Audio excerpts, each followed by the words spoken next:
Donc dans l'Haftara classique de Pinchas, pas de 3 semaines, ויד השם הייתה אל אליהו וישנס מותניו וירוץ לפני אחיו עד בואכה יזרעאלה.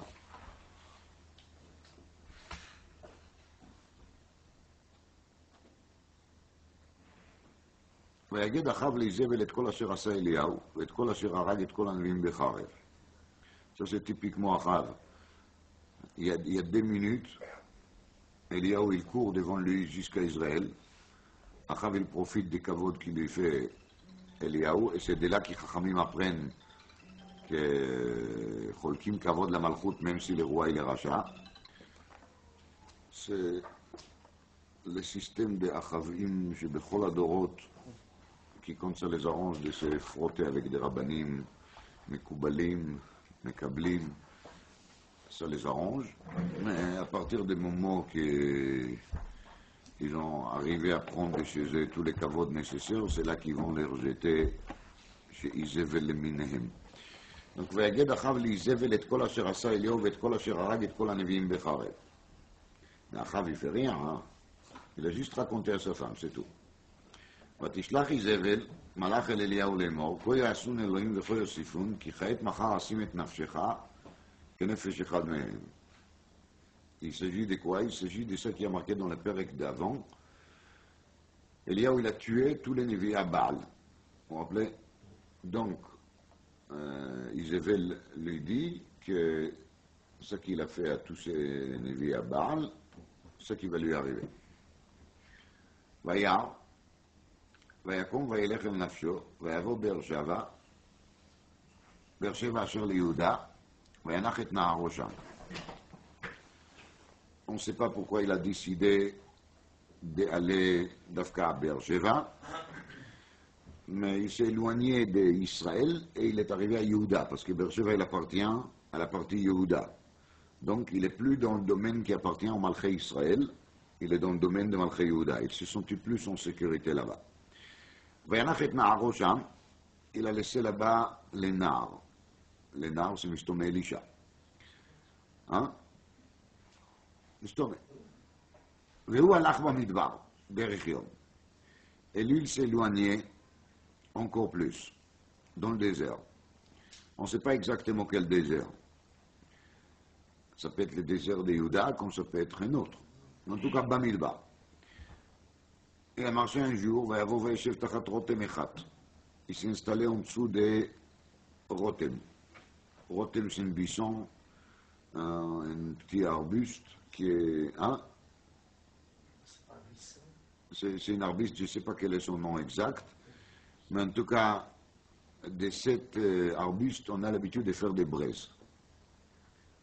La Gemara dit, שהמפסיק ממשנתו, מאכילים אותו גחלי רתמים. Une personne qui l'arrête, il s'arrête de l'imoud à Torah et il parle d'autre chose. Il a fait un temps fixe pour l'étude. À la place d'étudier, il s'arrête et il fait autre chose. Alors on va lui punir, on va lui faire manger gachalei retamim. On va lui faire manger des braises qui sont produits à partir de cet arbuste qui s'appelle rotem. Quelle est la particularité des gachalei retamim? Rach, il dit qu'ils sont très chauds. C'est une bonne qualité, le bois, il a une bonne qualité, il est bien fait pour le charbon, donc ce sont des braises. Alors quand on va lui faire manger ces braises, il va sentir bien les goûts longue durée. C'est-à-dire, lui, il n'avait pas la patience d'étudier longue durée, il est obligé d'arrêter tous les 10 minutes pour faire autre chose. Alors, on va lui faire sentir qu'est-ce que c'est une vraie longue durée. Alors, est-ce qu'il y a un rapport entre cet enseignement, entre l'enseignement d'Eliyahu, je ne sais pas. Peut-être justement Eliyahu, il a senti qu'il a été interrompu sur sa mission. Il était en pleine mission et il s'arrête. Et peut-être il était déçu de lui-même. Je ne sais pas. Parce qu'enfin, il faut se demander la question, c'est quoi ça? Il vient d'avoir un gain de cause, il a tué les Nevi à Baal. Tout le peuple d'Israël l'a dit, Hachem-moi Elohim, Hachem-moi Elohim, vous vous rappelez? C'était magnifique, c'était un très bon moment. Et là, dans un coup, qu'est-ce qui se passe? il y a Zével qui lui envoie un messager dans lequel on lui menace de lui faire ce qu'il a fait en Évi à Baal. Tout de suite, il se sauve, il s'enfuit, il s'installe au début à Beersheba. Après, il n'est même pas tranquille là-bas, alors il commence à se garer dans le désert. On s'attend à quelqu'un comme Eliyahu Hanavi qui a l'habitude de nous faire Nissim Veniflot, l'infini de Nissim Veniflot. Comme des histoires, on nous raconte d'Eliyahu Hanavi, Eliyahu Tishbi, Eliyahu Giladi, Bimera Yavo. Nous, c'est Eliyahu Hanavi petit. Là, il a l'air d'être très petit. Il a un message de menace, un seul, hein. Et tout de suite, il prend ses pieds, il se sauve. Difficile à s'imaginer une chose pareille de la part d'Eliyahu Hanavi, non? ויבוא וישב תחת רותם אחד, וישאל את נפשו למות. Il veut mourir. Mais c'est marqué ici. C'est pas Yona, c'est Eliyahu. Ça fait penser. ויאמר, רב, אתה השם קח את נפשי, קח נפשי. Il dit, ça y est, ça me suffit. Combien de temps je vais être encore menacé. Je n'ai marre. C'est comme ça qu'on parle. Je n'ai marre, ça y est, ça me suffit largement. Voilà, moi je pensais que j'ai réglé le problème, j'ai tué l'ennemi à Baal, tout était bien et beau. Dans un coup, je vois que ça recommence, on continue à me menacer à mort. J'ai plus envie de continuer. J'ai arrêté mon service. Kach nafshi, ki lo tov anochi me'avotai. Je suis pas mieux que mes ancêtres. Radak et Masbir, qui kanirait qu'il y avait une grande arichut yamim. Ça s'explique comme encore beaucoup mieux, si on va dire, c'est Pinchas et Eliyahu. Pinchas, il est là depuis Dora Midbar jusqu'à maintenant, ça fait des centaines et des centaines d'années. Ça se comprend qu'au bout de quelques centaines d'années, il se fatigue un peu. Non? Il dit, l'autre va nous à votaille. Je suis mieux qu'Elazar, je suis mieux qu'Aaron Cohen, mon grand-père. C'est bon, j'ai un long service, j'ai fait beaucoup de bonnes choses. Maintenant, suffit. Si je peux passer à une retraite tranquille, pourquoi pas, mais si c'est ça qui m'attend à la retraite, des menaces, des morts, c'est pas pour ça qu'on a besoin d'être retraité, non? C'est pas pour ça qu'on attend la retraite. Bon, bien sûr que c'est un manque de derrière de parler comme ça, d'Eliyahu Hanavi. Mais vous voyez un peu l'idée. L'idée, elle est qu'il avait d'arichut yamim. Donc il dit, maintenant, ça me suffit. Ata Hashem kach nafshi. Alors après, on connaît l'histoire. Chaque chose ici, elle mérite un traitement en détail. Mais je saute quelques versets et j'arrive au verset où il y a marqué. והנה דבר השם אליו, ויאמר לו מה לך פה אליהו. הקדוש ברוך הוא lui demande qu'est-ce que tu fais ici Eliyahu? Comment tu es arrivé ici? C'est marqué qu'il a marché 40 jours, 40 nuits, il est arrivé au Sinaï. ויאמר, et voici sa réponse. כנו קינאתי להשם אלוקי צבקות. כי עזבו בריתך בני ישראל את מזבחותיך הרסו ואת נביאיך הרגו בחרב. ויוותר אני לבדי, ויבקשו את נפשי לקחתה. Donc, Eliyahu, il fait un résumé de la situation. Donc, il dit, voilà, moi je suis là parce que je suis mécané le Shem Hashem. C'est-à-dire, je suis là parce que ça me fait trop de mal de voir l'état spirituel si bas dans lequel il se trouve né Israël.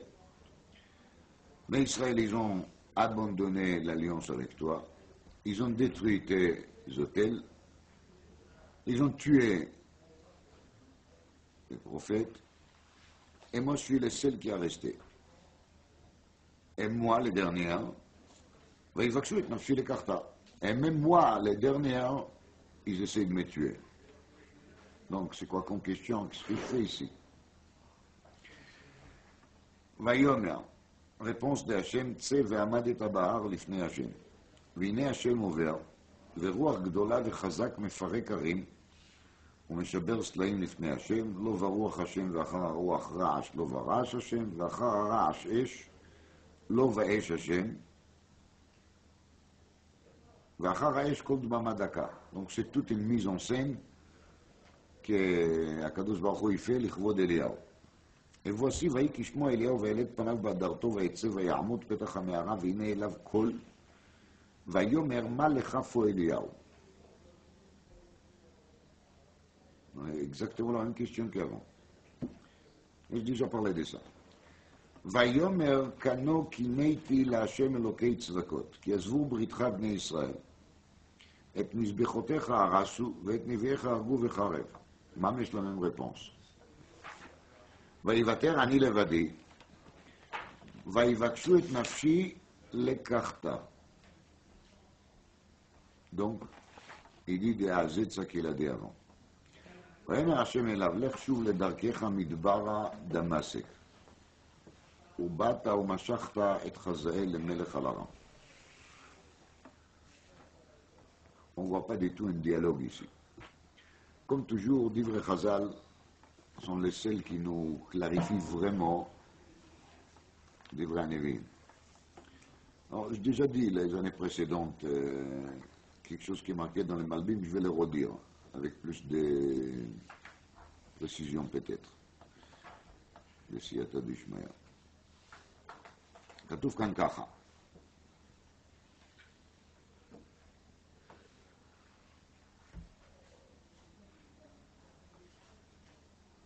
מדרש מביא, ילקוט שמעוני מביא,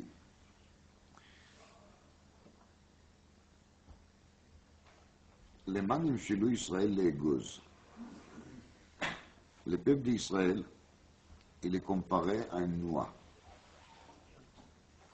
En vérité, on ne parle pas des noix, des fruits, on parle de l'arbre. Noyer, ça s'appelle. Alors, on parle des noyers. Le peuple d'Israël est comparé aux noyers. Quel rapport avec le peuple d'Israël et les noyers? On met la Midrash. D'abord la source, ce n'est pas le Ginat Egoz Eradeti. Donc Israël, c'est Ginat Egoz, jardin dans lequel il se trouve des noyers. Ma Egoz azeh chalak. L'arbre, le noyer, il est chalak, il est lisse. ומי שאינו אומן לעלות בו מיד הוא נופל. שצריך לשמור את עצמו שלא ייפול ממנו. Donc, monter sur les noyers, on doit être un habitué, un professionnel. Et celui qui ne sait pas comment on monte, il glisse, il tombe. Car, כל מי שמשרה את ישראל, צריך לשמור שלא ייטול את שלו מתחת ידיהם. C'est-à-dire, tout celui qui est mashré ou masré, tout celui qui est sar sur Israël, il faut qu'il fasse attention pour qu'il ne va pas tomber à cause de ça. D'après les machals, c'est ça que... Exemple. On donne maintenant des exemples. Qui étaient les gens qui ont essayé de monter sur cette noyée, ils ont glissé, tombé. Vraiment, quand on lit cette liste, on n'a vraiment pas envie du tout hein, de se trouver au poste. Les gens, ils se battent, qui sera les rabbins, les grands rabbins, et ils font des élections, candidatures. Moi, je vous lis, regardez, je suis vraiment pour rien cette fois-ci. Hein. Moshe Amar, Shim'u Na'amorim. Le premier sur la liste qu'il a glissé, et qu'il a tombé mal, c'est Moshe. Il a dit Shim'u Na'amorim. נאמר לו, לכן לא תביאו את הקהל הזה. גמרנו, אמן איקס sur משה. ישעיה, אמר ובתוך עם תמי שפתיים אנוכי יושב, מיד ובידו רצפה. מהי רצפה? אמר רבי שמעון בר נחמני, רצוץ פה. Donc, Yeshayahu, il a parlé un mot, il a dit une phrase qui était un tout petit peu dure au sujet des Bnei Israël. Et voici, à ce moment-là, qu'est-ce qu'ils ont fait?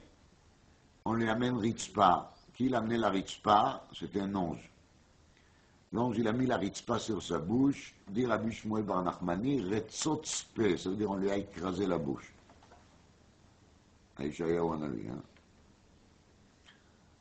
Eliyahu, אמר כי עזבו בריתך בני ישראל, ומה נאמר לו? ואת אלישע בן שפט תמשך לנביא תחתיך. était licencié immédiatement.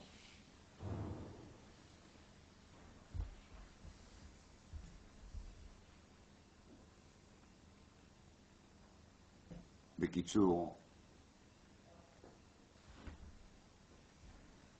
continue מדרש ילדי. שין סמכי בתי עבודה זרה היו בדמשק.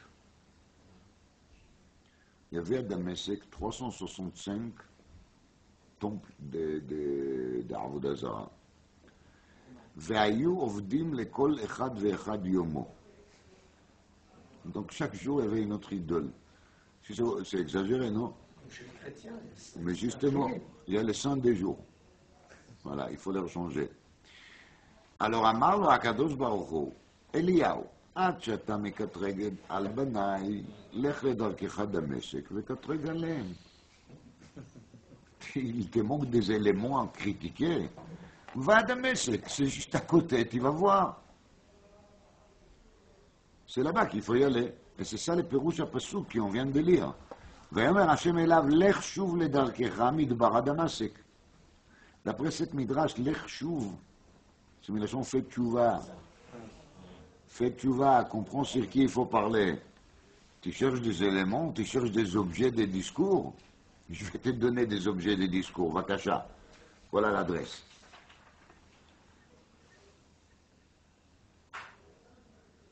Rabbi Abaou. Bon.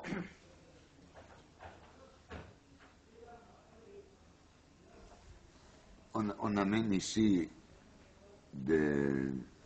d'autres choses très intéressantes. Mais la chose qui est très bizarre, c'est juste le midrash qu'il est cité avant. Amar lo akadosh baruch hu, leolam ata mekane. Parce que Eliyahu lui a dit kano kineiti. Il a dit akadosh baruch hu, leolam ata mekane. Kineta bashitim al gilui arayot. C'est-à-dire, tu fais toujours des histoires. Tu as déjà commencé à faire des histoires où Bashitim, Al-Gilou Arayot. Maintenant, tu fais des histoires de nouveau. Attendez, ça veut dire que maintenant, Akadosh Baruch Hu, il dit à Pinchas que la chose qu'il a fait Bashitim, c'était péjoratif. On ouvre le Chumash, on voit le contraire. Akadosh Baruch Hu, il lui lance des compliments avec une vave coupée, vous vous rappelez? Alors, qu'est-ce que c'est ça? Maintenant, il y a une suite à cette midrash. לעולם אתה מקנה קינה בשיטים על גילוי עריות, וכאן אתה מקנה חייך שאין ישראל עושים ברית מילה עד שאתה רואה בעיניך. La suite, il est encore plus bizarre. Alors, il dit comme ça. Ah, tu as fait Kina Bashitim. Maintenant, tu recommences à faire Kina ici. À partir de maintenant, qu'est-ce qui va se passer? Tu vas te trouver dans tous les Brit Mila. Vous avez marqué dans le Midrash. Donc, Akadosh Baruch Hu, il lui accuse de deux choses. Un, de Kina Bashitim. Deuxièmement, maintenant, Kano Kineiti. Donc, dit Akadosh Baruch Hu, Chayecha she'en Israël osim Brit Mila, עד שאתה רואה בעיניך, מכאן התקינו להיות עושים מושב כבוד למלאך הברית שנקרא אליהו זיכרונו לברכה, מלאך הברית. Ça c'est כיסא של אליהו. Ça vient de... Le כיסא של אליהו, il vient de cette midrash-là. C'est de là qui vient le כיסא של אליהו. Frère, on ne va pas de tous les sens de cette midrash. Il est presque mystérieux. Alors pour comprendre un peu, je dis bien un peu, hein.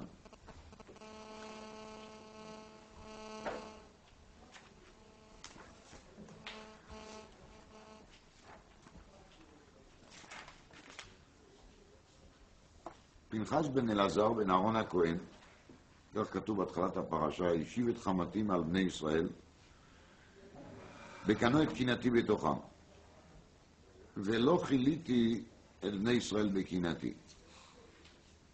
הקדוש ברוך הוא fait un résumé de la situation. Dire Moshe Rabbeinu, tu sais, c'est Pinchas, il s'est bien comporté, il a arrivé à faire reculer mon colère, ולא חיליתי את בני ישראל בקנאתי. Et grâce à lui, ils sont toujours חיים וקיימים. לכן נאמר, הנני נותן לו את בריתי שלום. C'est pour ça que je lui donne את בריתי שלום. והיית לו, ולזרוע אחריו, ברית כהונת עולם. תחת אשר קינא לאלוקיו ויכפר על בני ישראל. On a déjà dit בקנו את קנאתי בתוכם.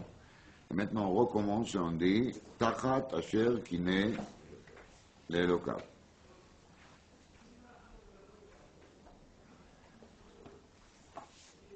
Quel est donc le sens des premiers pasuk? Quel est le sens de cette deuxième pasuk? Au début, לכן אמור הנני נותן לו את בריתי שלום. C'est une chose. Et après on recommence, והייתה לו לזרוע אחריו, תחת אשר קינא לאלוקיו. Si les gens devaient dire comme ça. פנחס בן אלעזר בן אהרון הכהן השיב את חמתים על בני ישראל וקנו את קנאתי בתוכם, ולא חיליתי את בני ישראל לקנאתי. לכן אמור, הנני נותן לו את בריתי שלום, והייתה לו ולזרוע אחריו ברית כהונת עולם deux points. On ne sait pas que c'était plus simple, moins compliqué.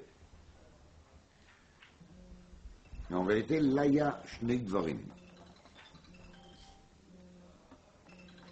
ובכן, dans ces psukim, il y a שני דינים. C'est-à-dire, Pinchas ben Elazar, il a, de la part d'Akadosh Baruch Hu, deux cadeaux. Première, c'est Eishiv et Chamatim al Bnei Israël. לכן אמור הנני נותן לו את בריתי שלום. Il reçoit ברית שלום d'Hachem. Qu'est-ce que c'est exactement ברית שלום? Pour ça, il faut faire peut-être שיעורים sur le chumash. Maintenant, on ne fait pas le chumash. Mais ça, c'est une chose. Après, il a une nouvelle promesse. והייתה לו ולזרוע אחריו. C'est une deuxième. Et c'est quoi? C'est ברית כהונת עולם. מה זה הברית כהונת עולם הזאת? הברית כהונת עולם הזאת, il a pourquoi? תחת אשר קינא לאלוהיו ויכפר על בני ישראל. Il y a deux choses. Il y a בקנו את קנאתי בתוכם, et il y a אשר קינא לאלוקיו. Quelle est la différence? Dans l'acte de Pinchas, il faut comprendre qu'il y a eu deux choses, deux éléments. Premier élément, cette kina qu'il a fait, cet acte brutal, on va dire, parce qu'il était brutal, qu'il a fait, il est arrivé à secouer le peuple d'Israël, calmer les gens, et même calmer la colère d'Hachem. C'est pas seulement ça. De cet acte de Pinchas, il y a une halakha qui a été renouvelée, parce qu'il a été oublié un moment, mais il a été rétabli, chez Aboel Aramit Kanaim Pogimbo. C'est-à-dire qu'il l'acte de Pinchas et la façon dans laquelle ça a été fait, les circonstances devant les grands publics, etc., a fait que Pinchas, il s'est trouvé comme une sorte d'éducateur, une personne qui a donné une autre directive, une autre direction au clan d'Israël, et à partir de ces moments-là, le peuple d'Israël, il va chaque fois réfléchir, on va dire 2 fois avant de s'approcher à ce sujet de l'oreille qui s'appelle Goyot. C'est-à-dire l'acte de Pinchas, il était tellement impressionnant, avec tous les nissim qui l'ont accompagné, etc., que Pinchas, il a fait 2 choses. Un, il avait un impact immédiat, qu'il a aidé à calmer la colère de Bnei Israël, etc.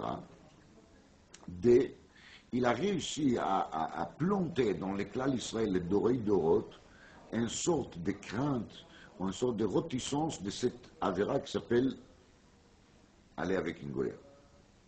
Vous voyez? Et ça, c'est quelque chose qui Pinchas il nous a donné et qui va nous accompagner jusqu'à l'arrivée de Mashiach.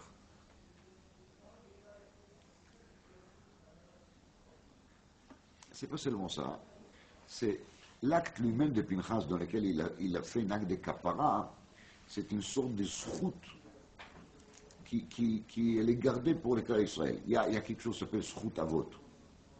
Oui? Avraham Avinu, il a fait quelque chose, les srout des choses qu'il a fait Avraham Avinu, elle est encore fonctionnelle. Comment ça fonctionne, on ne sait pas exactement. Oui? Si vous voulez être très moderne, vous pouvez dire génétique. C'est quelque chose qui passe dans les gènes. C'est bien. La malheur. C'est pas interdit. C'est pas une mitzvah d'être arriéré de kol kocho. Oui? Alors on peut penser qu'il y a quelque chose qui passe dans le gène de Klal Israël qui fait qu'on a quelque chose qui nous a été transmis d'Abraham, Yitzhak et Yaakov. Autrement dit, si dans le Klal Israël il y avait un Pinchas qui a fait un acte pareil, et en fin de compte, à la place que tous les tribus de Shimon ils vont sauter sur lui pour le tuer, ils ont tous baissé les bras et la situation s'est calmée, c'est une sorte d'acte héroïque très très très beau qui il a un courage d'être transmis pour les générations d'avant aussi.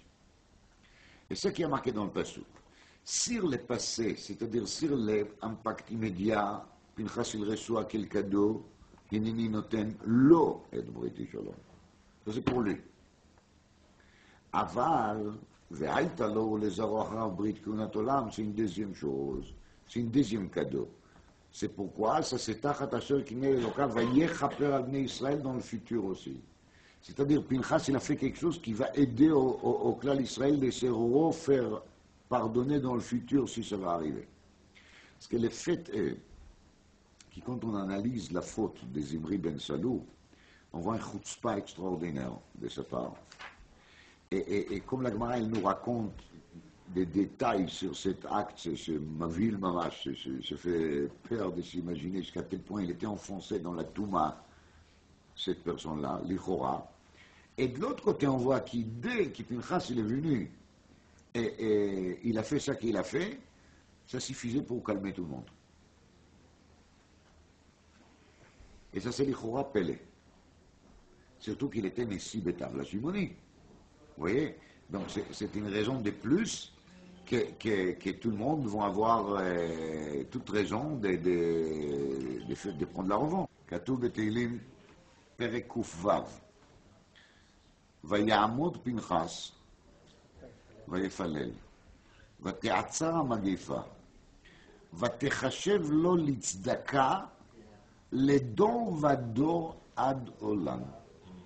ותחשב לו לצדקה לדור ודור עד עולם. מה פירוש ותחשב לו לצדקה לדור ודור עד עולם? כתוב בפסוק בישעיהו, זרעו לכם לצדקה וקיצרו לפי חסד. Tout l'ignan de la tzedaka, c'est la zri'a dans la tzedaka.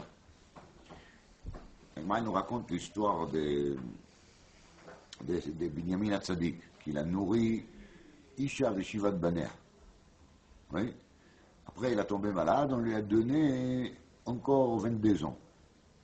On a prolongé la vie, 22 ans de plus. Lama, parce qu'il a fait tzedaka avec Isha et Shivat Baner. Qu'est-ce que c'est comme histoire? C'est parce que Chofetz Chaim il fait tout un cheshbon, qui quand quelqu'un donne de la tzedaka à une famille, alors cet argent qu'il donne à la tzedaka, oui, on calcule pour chacun combien des années il devait encore vivre et combien des années il les a offerts Binyamin Hatzadik, et tout ce qu'il a fait, on va lui ajouter. Le Chofetz Chaim dans l'Avatres, il explique ça en détail. Vous comprenez, c'est un perouche, zirou lachem le tzedaka. Pour ceux qui, chaque fois quand quelqu'un fait un acte de tzedaka, lui, il n'est pas conscient toujours. Mais quand Akadosh Baruch Hu, il vérifie, il analyse cet acte de tzedaka, il voit surtout ce que cet acte il a donné dans la suite. Vous comprenez? Donc, c'est ça qui a marqué par rapport à Pinchas. L'acte de Pinchas, ce n'était pas un acte pour une fois. C'est pas un acte qui était fait pour le jour même dans lequel il s'est passé cet événement. אלא ותחשב לו לצדקה. זה היה זריעה. פנחס il a semé ici, et c'est pour ça le dor vador ad olam, et le dor vador ad olam d'ici, c'est le parallèle des pasuk, והייתה לו ולזרעו אחריו. C'est mida keneged mida. Parce que l'acte de Pinchas était un acte qui a influencé aussi les générations futures, c'est pour ça qu'Akadosh Baruch Hu lui a donné une kihuna, qu'il sera aussi quoi? Kihuna ad olam. C'est ça le pérouche à Psukim כאן.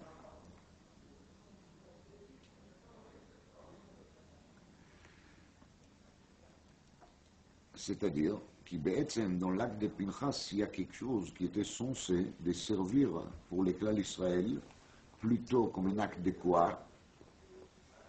Un acte qui se renouvelle, en tout cas qui nous transmet de l'influence positive pour toujours. Qu'est-ce qu'il a dit à Kadosh Baruch Hu à Pinchas dans le Midrash qu'on vient de lire? Il lui dit Kineta vatamekane. Kineta vatamekane. C'est-à-dire que Pinchas, il était mécané ici, et cette kina, elle était censée, d'après ce que Kadosh Baruch Hu dit ici, dans Parashat Pinchas, d'amener des résultats positifs. Mais si Pinchas, c'est Eliyahu, il est de nouveau maintenant en train de faire quoi? De se désespérer, il se sauve, à la place de prendre de nouveau, je ne sais pas quoi, une lance, une épée, et d'aller lancer la guerre contre Izével, alors il baisse les bras, et il mevakesh et nafsho lamut, et il dit Hashem kach et nafshi, ça veut dire qu'il a lâché. Ça y est, il n'a plus la force. Il ne peut plus continuer. Donc c'est ça qu'il a dit à Kadosh Baruch Hu. Toute la raison pour laquelle je t'ai donné cette bracha de quoi? De Vaitalo, les Arobrit, Kionat Olam, c'est parce que je t'ai nommé pratiquement à être celui qui va lutter d'une génération à l'autre pour mettre les choses en place. Et là, qu'est-ce que tu es en train de faire? Tu es en train d'essayer de démissionner. Mais ce n'est pas possible.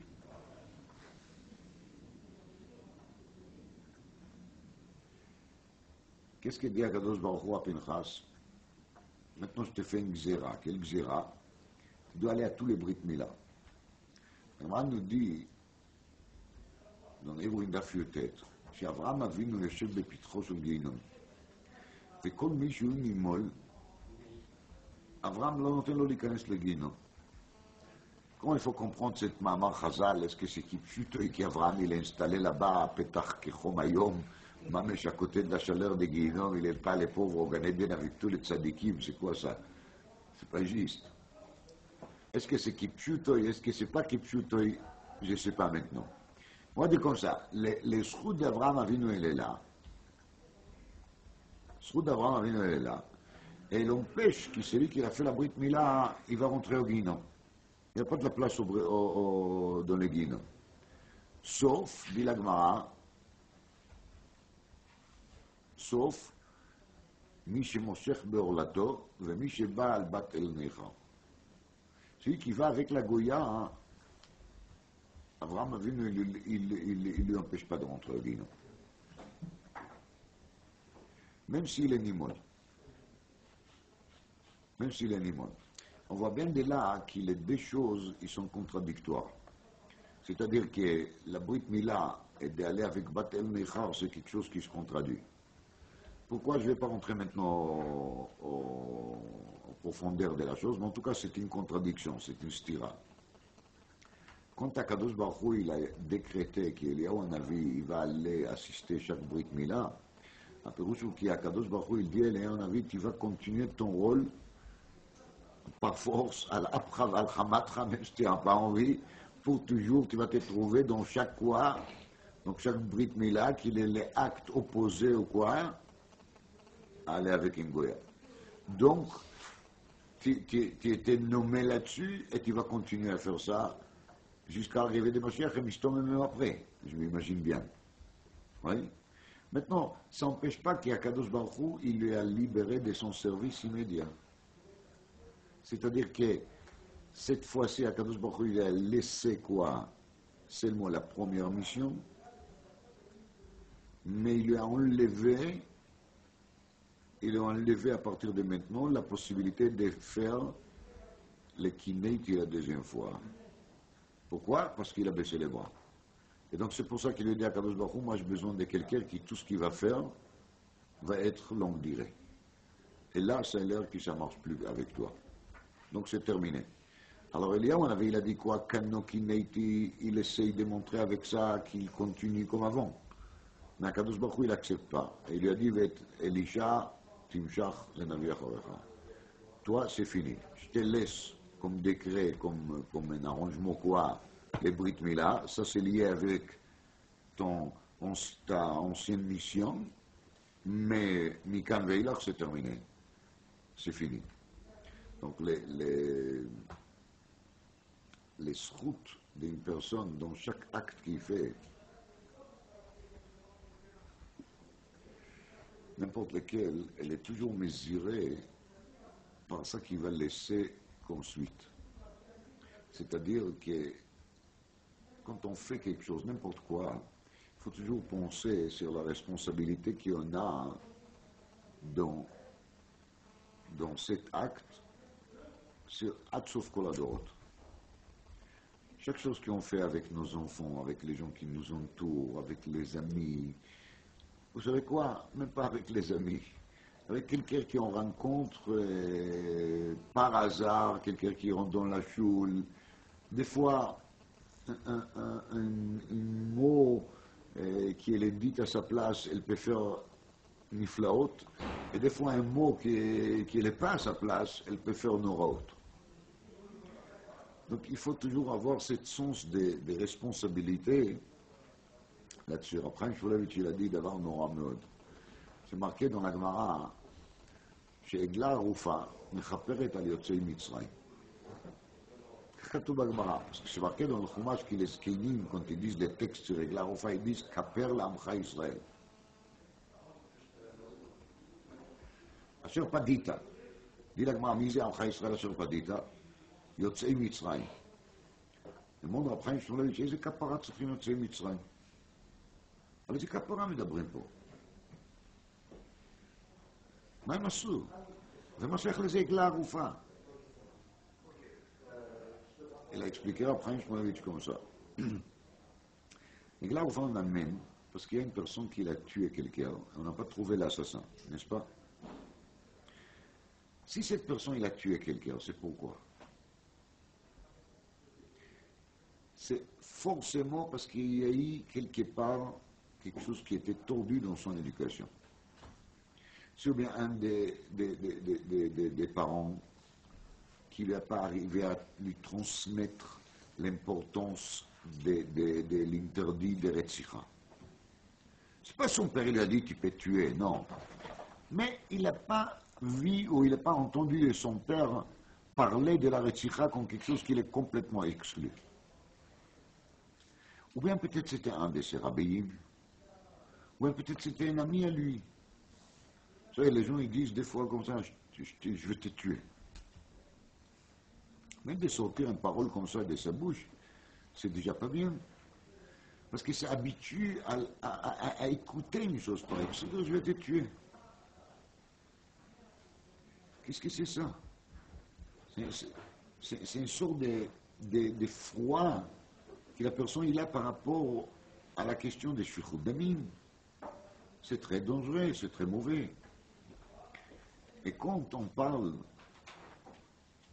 de cela, alors il faut commencer à chercher les pères de cette personne-là. Comment ça lui arrive de dire à quelqu'un sans arrêt, je t'ai tué, je vais te tuer? Et malheureusement, j'entends des fois des parents qui le disent à leurs enfants. Je suis désolé de le dire, je parle des personnes, hein, shalom. Mais cet langage est un langage qui est mouktsé, tamé. Ça doit être pour nous un chikoutz, quelque chose de dégoûtant, de sortir des mots pareils de sa bouche par rapport un goy, ça doit être quelque chose qui l'exclut. Kol Sheken par rapport à un juif, et Kol Sheken qui quelqu'un va le dire à ses enfants. C'est horrible. C'est vraiment horrible. C'est de l'horreur. Mais si les pères, ils parlent comme ça, c'est pourquoi? Parce que probablement son père, il lui a dit quelque chose qui ressemble. Peut-être pas ça. Peut-être qu'il a dit juste, je vais te casser les mains et les pieds. Les machals. Ouais, il y a des gens qui parlent comme ça aussi. Et l'autre, donc la génération d'avant et d'avant, il a entendu des phrases peut-être moins dures, dans lesquelles il lui a dit, j'ai envie de te faire ça et ça et ça. Je suis pas assez créatif, c'est vraiment pas mon langage. Bon, franchement, j'ai le mérite d'avoir un père qui n'a jamais parlé comme ça. Ma mère, Zichron Eloha non plus. C'est peut-être pour ça que je suis très dérangé quand j'entends des choses qui parlent comme ça avec leurs enfants. Mais, il a dit à Abraham Shmulevitch, s'il y a une fois en clal Israël une chose pareille, c'est-à-dire qu'il y a un rotseach et un oreg nefesh, c'est Kaper Lamcha Israël Asher Padita. Il faut chercher la faute jusqu'à là-haut. Yetziat Mitzrayim, c'est-à-dire qui peut-être qu'il y avait parmi Bnei Israël qui ça les a fait trop de plaisir de voir des Égyptiens morts. Je ne dis pas, ils devaient être contents qu'ils s'est libéré de Mitzrayim, à cause de Seder. Mais d'avoir ce plaisir sadique, méchant, de voir comment est-ce que l'autre il meurt, ça c'est quelque chose qui n'est pas bien. C'est pas bien.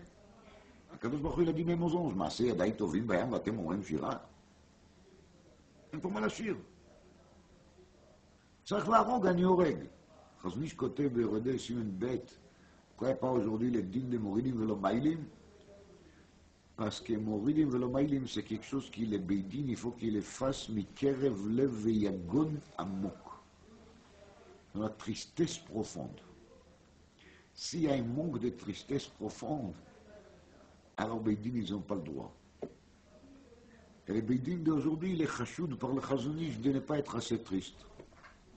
S'ils vont tuer quelqu'un, ce sera peut-être fait pas avec assez de tristesse. Car כתוב בחזוניש, בספר, ויורד הסימן ב'. מה הפירוש? הפירוש הוא כי il faut savoir que chaque acte, chaque mot, chaque geste, chaque parole, il a de l'influence de doré d'oroth. Et c'est le seul valeur d'un acte qu'ils ont fait, et c'est chas v'shalom le seul valeur péjoratif d'un acte qu'ils ont fait. Quand Akadosh Baruch Hu, il a arrêté le service d'Eliaou, c'est justement parce qu'il a senti qu'il n'a plus la possibilité de faire quelque chose qui va être une continuité le doré d'or. Alors il le laissé sur la première mission. Il a que ça et rien d'autre. J'ai dit que ça, elle va aller nous d'être comme Eliaou Navi. Mais je veux dire, même Eliaou Navi, d'après son madriga, même lui, d'après son madriga, il était critiqué par Akadosh Baruch Hu là-dessus. Donc, à partir de maintenant, il faut marcher comme si on marche sur des œufs. Hein. C'est clair. Je sais, vous allez me dire, c'est très dur. Je suis bien d'accord. Mais ça ne dépend pas de moi, malheureusement. Pour moi, c'est dur aussi.